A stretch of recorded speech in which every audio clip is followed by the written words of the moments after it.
I'm in Hebron on the Israeli-occupied West Bank, and it's a place where fences and soldiers divide the population, large population of Palestinians who live in that direction, from Jewish settlers who live cheek by jowl, some of them over there. When I first came to live in this part of the world 20 years ago, it was at the high point of the peace process, and there were lots of Israelis and Palestinians who really thought there was a good chance that their lives were about to get a lot better.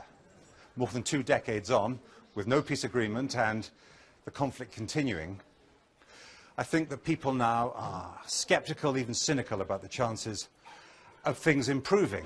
And they get on with their daily lives, there are shops, people go to work, but it means there is, for both Israelis and Palestinians, a very uncertain future.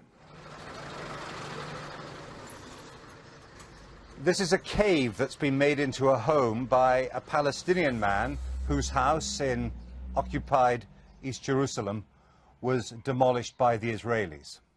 Now, he admits that he's making a political point. He says he's living here because he wants to show that Palestinians will not be shifted from their land. And he says as well that 20 years of peace talks have made his life not better, but much worse, because so many Israeli settlers have come to live around here. And as a matter of fact, the one thing that unites Israelis and Palestinians, I'd say more than anything else, is their scepticism about peace negotiations and about where they might ever lead. The Israelis say their first duty is to protect their people, which is why they say they have been forced to build walls and fences to separate themselves from the Palestinians.